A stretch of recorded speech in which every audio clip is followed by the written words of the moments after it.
What is up, YouTube? Welcome back to the Racecar and Chill YouTube channel. I know it's been a minute since you guys have gotten a video from me. I was doing daily uploads and I didn't see the returns I wanted to on that, so I'm not going to spend... it was kind of stressful, to be honest, to get daily uploads, and I feel like my quality of videos also went down, so whatever. We're back to making good videos. Today I'm going to spend some time on the MR2. The girlfriend's been daily driving it, been switching off between that and the Prius last couple of weeks, and it needs a brake job really bad, so I don't want her driving it anymore with the brakes that it has on it. So I got parts ordered. They should be back. They should be in the next couple hours. So I'm gonna tear the car apart, go pick up the parts, put them back in. I know I said we're gonna make this into a track car. Right now we're doing stock OEM replacement brake pads and rotors because when the time comes for a track set, we'll probably upgrade them to a little bit bigger brakes.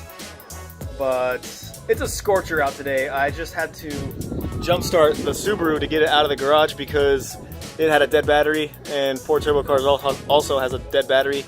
I haven't driven my fun cars in a while, but today, lots to get done. I want to give some love to the MR2. We'll probably maybe do a coolant flush too. I at least want to check to see like what kind of shape it's in. All I've checked is the oil on this thing since we bought it. So brakes will get done for sure. I want to get rid of this junk from the previous owner. This is not Raider Nation, so with that being said, I also want to get rid of the bra because, like all things in life, the car looks better braless, so that will be up for sale. I also have a bunch of automatic swap parts left for sale. So I've got a console here, I've got a steering wheel, a manual steering wheel and airbag, I've got some other stuff left over from the swap, so let me know if you guys want that. Slide in my DMs on Instagram at Racecar_and_Chill. And I know you're probably waiting for the auto to manual swap video coming for the IS. We left out a couple steps on the wiring, so I want to have the video complete from A to Z, so we're going to be filming the rest of it next week. We got the swap done in almost 3 days. It was basically 2 days, but 1 day was spent waiting on parts, so it ended up taking us 3 days.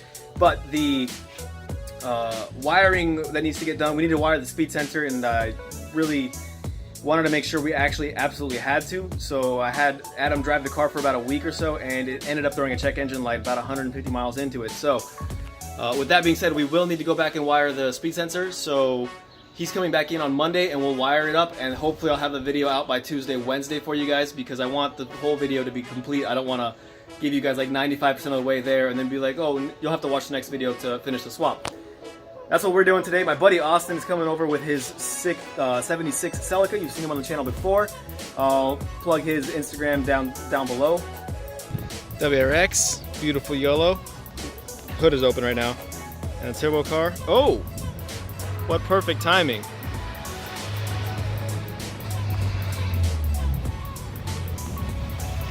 What's up, dude? I love this car so much.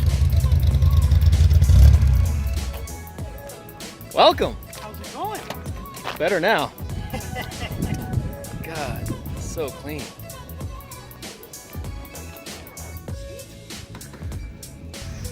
All right, so Austin hadn't been in the car since I got it tuned.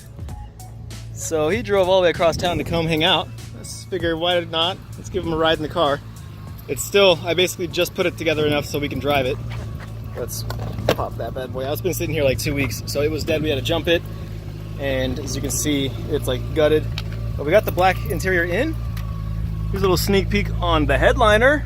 Let me know what you guys think about it. I'm stoked on that. But it's basically not together at all. I got my shift knob here. No back seats. We had a issue with the fuel pump was not turning on, so I had to unplug and plug in my AEM, but doing that fixed it, so we're gonna go for a ride to go pick up some parts.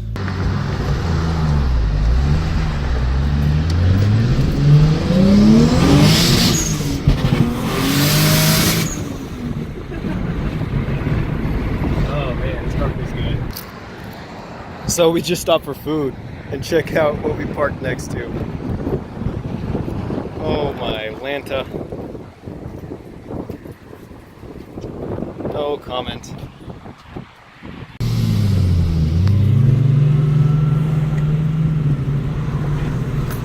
Speed bump.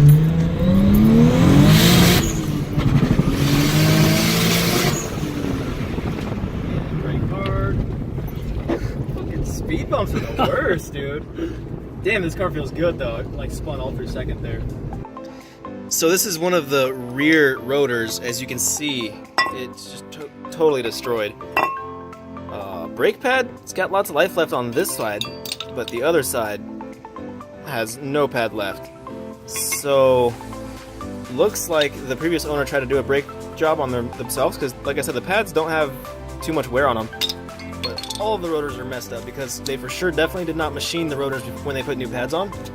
And these calipers, as you can see here, have this little wheel that you gotta turn to, basically you gotta have a special tool because mine are really seized on there, so you gotta get a special tool to turn them in so you can compress the piston.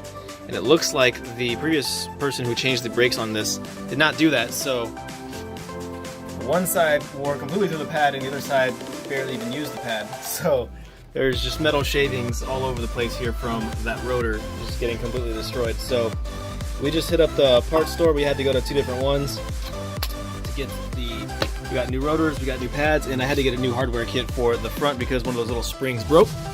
But Austin and I, we're gonna throw this thing together. We're gonna bleed the brakes, and we're gonna probably bleed the clutch while the car's up in the air. Then we're gonna put it back on the ground, take it around for a spin. Alright, so we got the car all put back together. New pads, new rotors, brake flush. I also flushed the clutch, and we took the bra off.